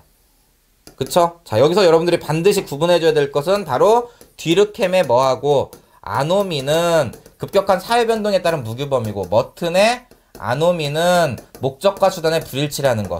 똑같은 단어지만 다른 의미라는 거. 그리고 차별적 교제는 차별적 교제 이론에서 쓰는 말이고, 차별적 제재는 낙인 이론에서 쓰는 말이라는 거. 이것도 여러분들이 구분하고 있어야 되겠죠. 그쵸? 그리고 낙인 이론만 일탈행위를 규정하는 객관적 기준이 없는 겁니다. 전제가 그렇단 얘기야. 그러면 이 말은 낙인 이론에서 사회 구성원들이 공유하는 규범이 있다. 이거 O야 X야? 낙인 이론에서 사회 구성원들이 공유하는 규범이 있다. 이거 O야 X야? 이것도 한번 해봐요. 사회 구성원 대다수가 공유하는 규범이 있다. 이거 O일까 X일까? 낙인 이론은 일탈행위를 규정하는 객관적 기준이 없다라는 게 전제라고 했어. 근데 낙인 이론에 사회 구성원 대다수가 공유하는 규범이 있다. 이렇게 문장을 쓰면 이거 맞을까 틀릴까? O일까 X일까? 해봐요. O야 X야? 이거 O야. 왜? 어떤 현상에 대해서 사회 구성원 대다수가 거기에 의미를 부여하고 그것을 뭐함으로써 공유함으로써 그게 사회 현상이 되잖아. 그쵸? 그러니까 이 문장 자체 사회 구성원들이 공유하는 규범이 있는가라는 문장에 대해서는 얘야. 근데 일탈행위를 규정하는 객관적 기준이 있는가라는 문장에 대해서는 X야. 이렇게 여러분들이 문장의 뜻을 해석하면서 풀어야 돼요. O가 맞아. 혜정이 잘했어. 왜? 사회 구성원들이 어떤 현상에 대해서 의미를 부여하고, 그쵸? 상황에 대해서 어떤 정의를 내리고, 그것을 뭐 했을 때, 공유했을 때, 그게 사회 구성원 대다수가 공유하는 어떤 것이 되는 거란 말이야. 이 말은 맞는 말이야. 알겠죠? 그렇다고 해서 전제적으로 일탈행위를 규정하는 객관적 기준이 있지는 않아. 없기 때문에 얘네들이 후천적으로 이렇게 공유를 해야만 그게 사회 구성원 대다수가 공유하는 어떤 내용이 되는 거야. 요 차이예요. 알겠죠? 그래서 문장을 잘 보자. 요거 풀 때도. 됐죠? 자, 그 다음에 이제 3단원 들어가겠습니다. 2단원도 이렇게 돼 있어요. 2단원도 어떻게 문제가 나오느냐. 자, 요거 한 문제 나오고요. 그쵸? 19번에 있네. 그리고 사회학적 개념 이거 연결해가지고 한 문제가 있어요. 그쵸? 그리고 여기 사회 조직에 관련되어 있는 거 한 문제가 있고, 일탈행위에 관련되어 있는 거 한 문제가 있어서 여기에 총 몇 문항이 출제가 된다? 4문항이 출제가 됩니다. 이렇게 해서 1단원 몇 문항, 6문항, 2단원 4문항에서 1, 2단원에 10문항이 돼요. 됐죠? 자, 이제 3단원 들어가겠습니다. 자, 문화의 의미. 자, 좁은 의미의 문화는 세련된, 발전된, 교양 있는 이렇게 쓰이고요. 넓은 의미의 문화는 한 사회 구성원들이 공유하는 생활 양식의 총체 이렇게 되는 거죠. 그쵸? 자, 여기 한번 보세요. 자, 기성세대가 공유하는 자, 기억, 문화. 자, 이 문화에 대한 축제. 자, 이때 이 문화는 넓은 의미예요, 좁은 의미예요? 여기 기억. 넓은 의미야, 좁은 의미야?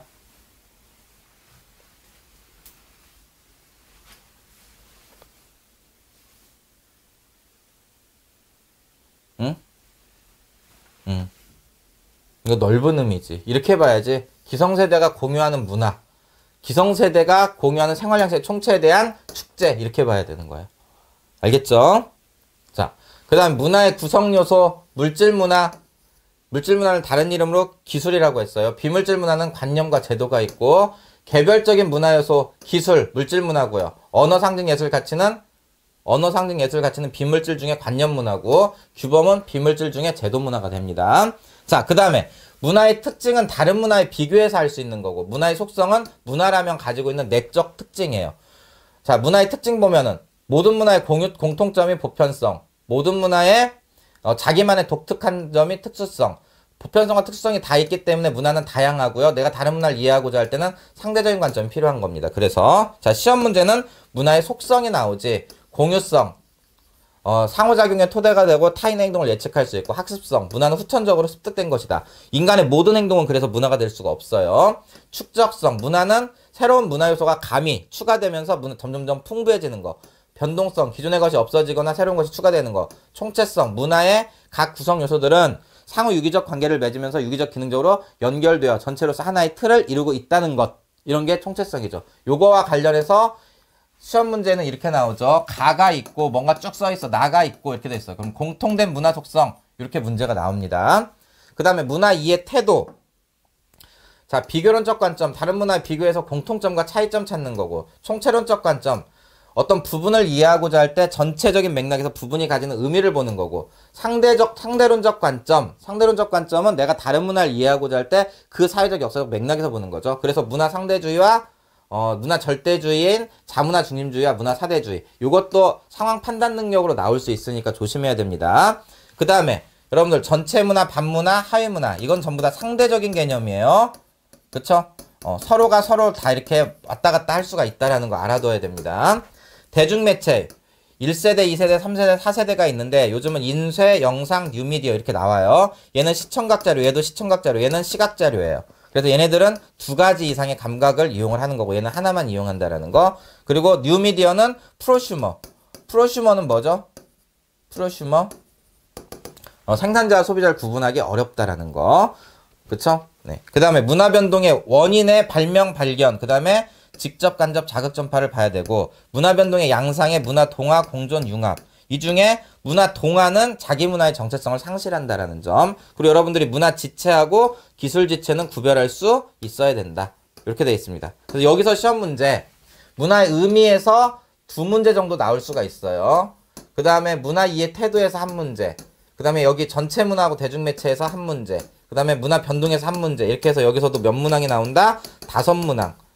뭐 하나 정도 빠져서 4문항 이렇게 될 수가 있습니다. 그래서 1단원에서 3단원까지만 하더라도 문제에 6 더하기 4 더하기 4니까 14문항이에요. 즉 70%가 1단원에 3단원에 끝납니다. 이렇게. 알겠죠? 자, 그 다음에 그 다음 보겠습니다. 자, 4단원. 자, 4단원.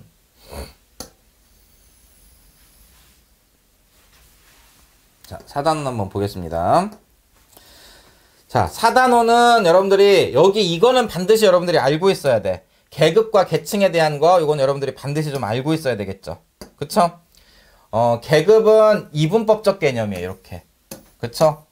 이분법적 개념이고 비연속적, 불연속적 개념이다. 계층은 서열화한 다음에 범주한 개념이죠. 이렇게 하고 이렇게 서열화를 여러 가지에서 서열화를 한 다음에 범주화를 해놨습니다. 이렇게. 그쵸? 네, 계급과 계층의 특징 알아둬야 되고 지위불일천상은 계층에서만 일어나고 얘는 계급 귀속의식이 강하고 얘는 약하고 요 문제 나올 수 있습니다. 두 번째, 사회 불평등 현상을 설명하는 관점에 기능론과 갈등론이 있어요. 불평등이 보편적이라고 보는 건 공통점이지만 차이점은 얘는 어쩔 수 없다라고 보지만 얘는 불가피하지 않은 현상이다. 이렇게 본다라는 거. 그래서 이거 선생님이 공부할 때 어떻게 하라고 했어요? 의사와 판경미화원이 적은 보소를 받고 많은 보소를 받는 차이. 요거 가지고 여러분들 기억을 해두면 되겠습니다. 자, 그 다음에 이제 여기서부터 세대 간 계층 이동. 이거는 이제 과거의 20번 문항이었죠. 예. 사회 이동의 방향에 따라서 수직과 수평. 이동의 범위에 따라서 세대 간 세대 내. 이동의 원인에 따라서 개인적, 사회적, 구조적. 이렇게 돼 있죠. 요것을 개념적으로 물어볼 수 있으니까 알아둬야 되고요. 사회 계층 구성원의 비율에 따라서 피라미드, 다이아몬드, 모래시계 이렇게 얘기하는 거고, 사회 이동 가능성, 수직 이동의 가능성에 따라서 개방적, 폐쇄적 이야기하는 거. 이거는 이제 여러분들 개념 문제로 나올 수는 있습니다. 근데 상중하 문제로는 이제는 안 나와요. 알겠죠? 그 다음에 자, 요즘 이제 도표화가 되는 데가 이 성 불평등 양상 있죠. 여기서 요즘 도표화가 많이 됩니다. 여기서. 그쵸? 정치적 요인과 경제적 요인. 그리고 빈곤의 유형에서 객관적 빈곤에 상대적 빈곤과 절대적 빈곤, 이것도 도표화가 되고요. 그쵸? 그 다음에 사회보장제도의 사회보험, 공공보조, 사회서비스, 이것도 도표 문제예요. 도표 문제. 그쵸? 도표 문제. 이렇게 해서 시험 문제가 여기서도 많이 나오면 내문항 정도가 출제가 될 수가 있어요. 내문항. 그러면 여기까지 하면 총 18문항이 되겠죠. 이렇게 되면.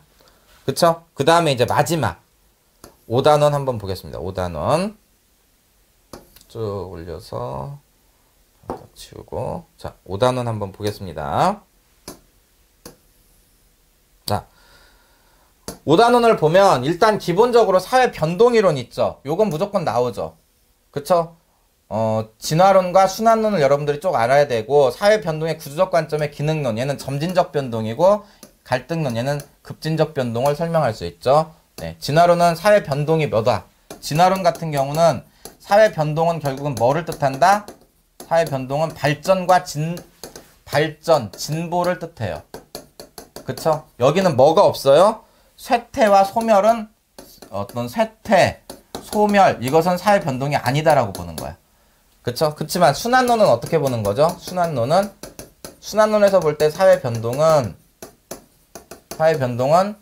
발전, 진보도 있지만 플러스 뭐도 있다? 쇠퇴와 소멸도 사회 변동이다. 이렇게 보고 이러한 운명을 가진다. 이게 중요한 거예요. 운명론적이고 숙명론적으로 보는 게 바로 순환론이에요. 얘는 미래를 예측하기 어렵고, 얘는 미래를 예측할 수 있죠. 그리고 인간의 자율성과 능동성을 중시하는 것은 누구예요? 이 둘 중에 인간의 자율성, 능동성을 뭐한다? 중시. 이렇게 하면 기능론이에요? 아니, 이렇게 하면 순환론이에요? 진화론이에요? 응? 인간의 자율성이라든지 능동성을 간과한다. 이거 어떻게 돼야 돼? 여기 답이 뭐고 여기 답이 뭐예요? 한번 써봐.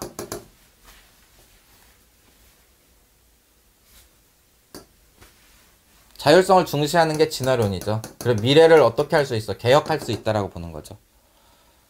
간과하는 것은 순환론이지. 그러니까 이거 문제를 여기에 중시인지 간과인지 보면서 여러분들 문제 풀어야 돼요. 그 다음에 복고운동. 이거 새롭게 들어가갖고 이거 무조건 시험 문제 나옵니다. 자, 복고. 그러니까 사회운동은 이념을 가지고, 그쵸? 이념적 체계를 가지고 조직적이고, 그쵸? 지속적으로 하는 집단적인 행동인데, 유형에는 복고운동, 보수주의, 개혁적 사회운동, 그 다음에 혁명적 사회운동이 있어요. 자, 이거 한번 보세요. 여기. 자, 이것도 한번 써봐봐. 신나치주의. 이거는 뭐에 해당이 되는지. 그 다음에 위정척사. 이건 뭐에 해당이 되는지. 그 다음에 호주제 폐지. 이거는 무슨 운동에 해당이 되는지. 이건 정권교체. 이건 무엇에 해당하는지. 이거 쓸 수 있어야 돼, 이거를. 응? 자, 써보세요. 이게 사회운동의 유형 중에 뭐에 해당이 돼? 이거는 복고주의 사회운동이 되는 거죠. 이것은 조선시대 때 현재의 성리학 질서를 지키려고 하는 거니까 이건 무슨 주의예요? 보수주의 사회운동이 돼. 호주제 폐지운동은 기존의 정권, 권력이나 이런 건 유지하면서 일부를 바꾸려고 하는 거기 때문에 이런 것을 우리가 뭐라고 부르냐면 개혁주의 사회운동이라고 해. 정권을 교체해버리는 거, 4.19 혁명이라든지 이런 거 있죠? 이런 것을 뭐라고 불러? 우리가 혁명적 사회운동 이렇게 불러요. 이거 구분할 수 있어야 됩니다. 이거 나옵니다. 시험도 이거 나와요. 간단한 내용이지만 개혁주의하고 혁명적 사회운동 헷갈리면 안 됩니다. 그 다음에 농업사회, 산업사회, 정보화사회 특징 구분할 수 있어야 되는데 요즘은 정보화사회 특징이나 문제점으로 출제가 되고 있어요. 시험 문제가. 그 다음에 총 부양비 문제. 이거 우리가 지난번에 이렇게 했었죠. 이렇게 해가지고 유소년, 청장년, 노년, 그 다음에 총인구, 이거 구하는 방법, 이거 일요일날 했어요, 우리가. 그쵸? 네. 그리고 전 지구적 차원의 문제, 이렇게 해서 5단원. 시험 문제 이거 한 문제, 농업, 그 다음에 사회복고운동 한 문제, 그 다음에 농업산업정보나 정보화 사회 한 문제, 그 다음에 이거 부영비 문제 한 문제 해서 여기서도 총 몇 문항이 나온다? 4문항. 딱 정해져 있습니다. 요것만 공부하면 돼. 알겠어요? 자, 요렇게 돼 있고요. 자, 요렇게 돼 있고, 이제 여러분들이 뭔만 공부하면 되느냐? 4일 동안. 요것만 정리하면 돼. 다시 해. 상황, 여기 있죠? 요것만 딱 여러분들 준비하면 수능 잘 볼 수 있어요. 뭐냐? 여기 있죠? 상황 판단 능력 문항 쭉 정리해놨죠? 자, 상황 판단 능력 문항. 선생님이 여기 쭉 다 정리해놨잖아요. 여기. 기출, 그 다음에 최근 문제. 그리고 도표 문항 여기 있죠? 이렇게. 그쵸? 여기. 요거랑 요거. 근데 여기는 도표 문항은 이것만 해요. 여기만. 여기. 알겠죠? 요 문제를 5번씩 풀어봐. 5번씩. 도표 문항. 나머지는 여긴 다 하시면 좋습니다. 이렇게. 이제 남은 기간 동안에 요것만 딱 정리하면 돼요. 이렇게. 도표는 여기만. 이렇게 정리하면 여러분들이 시험을 잘 볼 확률이 높아져. 자, 어때요? 한번 들어봤더니 우리 딱 거의 늦게 시작했는데 2시간 안에 다 끝나잖아. 2과목이. 응? 이게 이제 여러분들이 간략하게 정리하는 마지막이야. 오늘 하는. 오늘이 마지막이야, 이제. 이제부터는 기출문제를 가지고 3개년 기출하고 올해 본 6월, 9월, 7월, 10월 이걸 가지고 여러분들이 그것만 몇 번 돌면서 주제별로도 공부하고 모의고사 풀이법으로도 공부하고 하면서 4일 동안 정리를 한다면 아마 어느 정도 여러분들이 체계가 좀 잡히지 않을까 싶습니다. 알겠죠? 자, 여러분들 스스로 공부해야 되는 시간이 중요하니까 일단 수업은 여기까지 진행을 할 거고 여하튼 이게 온라인 강의에 좀 한계점들이 있기는 한데 한꺼번에 이렇게 전체를 볼 수 있다라는 또 장점도 있어요. 그러니까 장단점이 다 공유를 해. 선생님이 봤을 때 지난번에 도표 같은 경우는 밤에 했던 거 같은 경우는 여러분들이 내가 다녀보니까 온라인으로는 잘 이해를 못한 것 같아. 그게 잘 전달이 안 돼. 그렇지만 또 다른 것들 이렇게 또 싹 정리를 한 번에 할 수 있는 것들은 또 여러분들한테 또 장점이 될 수 있으니까 잘 활용을 한다면 도움이 될 수 있습니다. 오늘 어때요? 정리 좀 잘 됐나? 한번 전체적으로 본 게 좀 도움이 되나? 응? 자, 일단은 수업은 여기서 일단 마무리를 할 거예요. 알겠죠?